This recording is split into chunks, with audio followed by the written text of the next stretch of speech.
Hi, I'm Doreen Barnes, and welcome to Reader's Corner.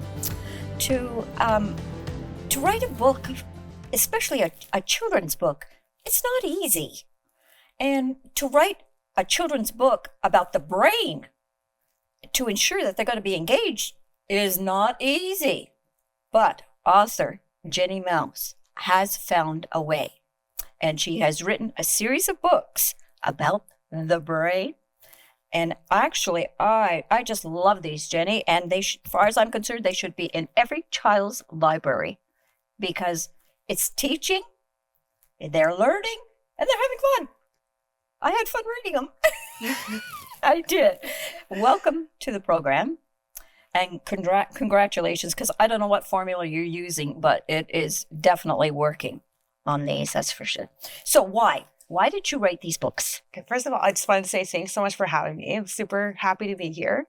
I wrote these books because when I was a kid, I had a lot of trouble with focusing.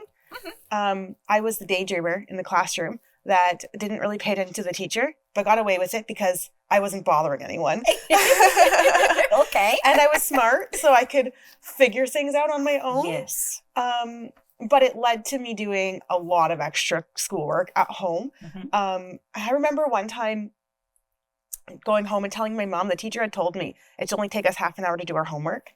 And we looked at each other and we both laughed because it was taking me like 3 hours to do my homework. So when I went to university, I found the brain super fascinating. And when I first took my first class about the brain, I started to learn these study tips. Like, instead of reading a textbook and, most people have probably done this before where you read the same line over and over. Yes. And you still have no idea what it says at the end. Mm-hmm. Flipping to the back of the chapter, reading the chapters always have review questions. Yes. So reading the review questions and then going through the chapter to try and find the answer. And it just turns your brain on in a whole different way. And you remember things better. Because you're reading for purpose instead of just reading and forgetting. I didn't realize that, but you're right. You're right. Because you're searching for answers, right? And so you're having to read to make sure you find the correct answer. Yeah. So that was one of my big study hacks that I learned. And it was all from learning about the brain and how the brain works. And there's lots of other ones that I picked up and I'm still learning new ones. But it was just this light switch moment when I started learning about the brain. And I was studying, when I went to school, I started studying to be a teacher. I was in a fast track education program.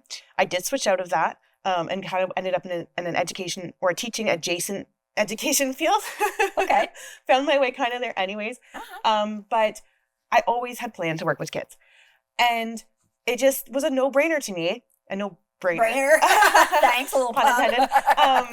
That we should be teaching kids about their brain from an early age. Okay. So I started doing that when I held on to that idea for a long time. I ended up teaching English as a second language. I did that for years. I started teaching in China and then I taught online when I came back. And I just kept doing it. But I found this platform called OutSchool. Yes. And they really, really encouraged you to teach your passion. Mm-hmm. It was all for homeschoolers. Now it's a little different because with COVID, there was a lot of families that were not homeschoolers used it when the schools were closed. Right. So now there's a lot of families on there for tutoring, things like that. But it was like just purely a homeschool platform at first. And I started teaching these brain classes and getting to realize my dream of, let's teach this to kids. From there, when COVID hit, I had already started creating these books because my son was 3 years old at that time, and he's so smart. His brain works a little bit differently than other people. And he's really, really fascinated by scientific topics. And he actually would listen in at the door when I was teaching my classes. Right. He wasn't allowed to come into my office, but he'd listen in and he'd just be really interested. So I couldn't find anything that was simple enough for a 3-year-old to understand about the brain. So I'd started writing this book already for him, the first one. This was the first one. Headspace, which is a very simple introduction to how your brain works and the day in the life of the brain, all the jobs the brain has to do. It connects with the brain-body connection, and your brain controls your body. You need to eat, you need to sleep to keep your brain working well. Yes. Things like that. Very simple.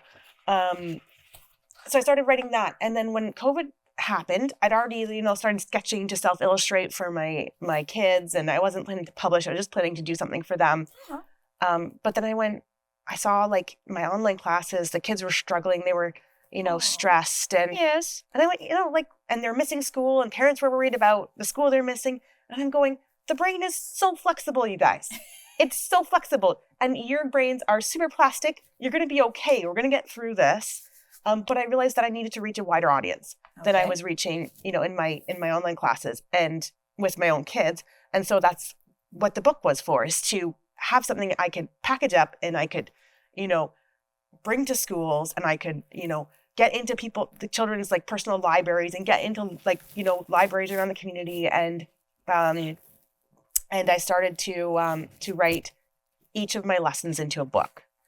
And that's awesome. Good for you. So it continued from book 1 on. Yeah. I was going to ask you if you had children, because I thought, she did it because she has children. Yeah. And it sort of does, but yet you have students too. Yes. So it all worked out. So Brian the Brain, where did Brian the Brain come from? Why Brian? So when I was doing these classes, one of the exercises we did is we learned how to draw a brain. Okay.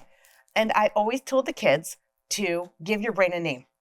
Oh, okay. Yeah. So we would come up with these different names, and every class I had, we'd have different ideas. I'd always do an example. I often use Brian because it's an anagram of brain, so it seemed like a pretty cool example.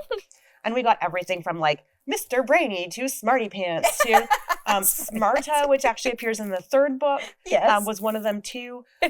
Brian the Brain. Mr. Neuron, cerebellum, all sorts of creative of names. And I really liked Brian the Brain. It's kind of stood out. So that's why I picked that one for my book. But I have, just the greatest inspiration. So you actually brought a skull with you today. I did. Can you my reach new friend. Can you reach the Brian? And can you show Brian the Brain to our audience? Yeah. So I'm not actually sure if this is Brian. Oh, okay. So this is, he doesn't have a name yet. Oh, he doesn't have a name. Okay. I just got him in December. Yes. And I got him because I had some author visits coming up in the new year. Okay. And I wanted to have something really cool for the author visits. I've actually been browsing these for quite a while, but they're kind of expensive, so it took me a little while to decide You wanted to make sure you got the right one. Exactly. Yes. I did my research. Yes. And so what I'm doing is when I go to my author visits, I'm actually asking the kids to give me suggestions for this. Okay. This skull in the brain's name. All right. So I'm going to compile a list, and then I'll pick, maybe the top 10 or something along those lines. That's not, super long. Yes. And then I'm going to send it back out to the classes in the schools and get them to vote on their favorites. Aww, so we'll see what wins. That's really getting them involved. Yeah. Isn't it? Okay. So this is not Brian the Brain, but would you show our audience the brain? Yeah. So this is really cool. And when I have an author visit, I hold this guy up and I introduce myself and I introduce this guy. And I tell the kids that this is my friend, and I ask them if they have a friend like my friend. Yes. I tell them to put their hand up if they have a friend like my friend. And, a lot of them are like, not very many kids put their hands up, right? Right. You don't usually have skulls for friends. But then I tell them, you do. You actually do have friends, lots of friends like mine, because this is under your skin. Exactly. Everybody has one of these. That's awesome. And then I open it up. Okay. And then inside is the brain. And inside's the brain. Yes. And I get a variety of different reactions to that, because some kids think it's pretty, kind of gross and surprising. but in a good way. Yes. So this is the brain here. Yes. And you actually go into detail in one of your books.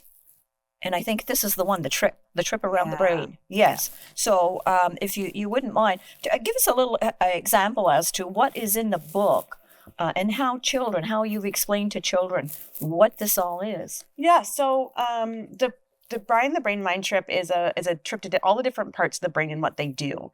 And in that book, we explore the brain stem, which is this part here. And we learn that it's always functioning.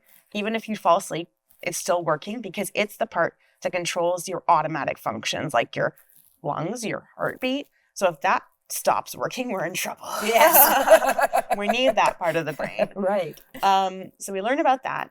Learn about the cerebellum, which is, it's on backwards on this side. I had the kids take it apart and put it back together yesterday at my author visit. So let's see if I can figure out. I think it just goes like there that. we There go. So probably don't want your cerebellum on backwards. No. But your cerebellum is responsible for your balance and some of your motor movements. Yes. And then we explore the temporal lobe, which is close to your ear, which makes sense because it helps you hear. Right. And then in the book, we actually go inside a cave to see the inside of the brain. And then we talk about the limbic system, which is in the middle, underneath the wrinkles. Oh my heavens. And that controls your emotional response and your memory as well.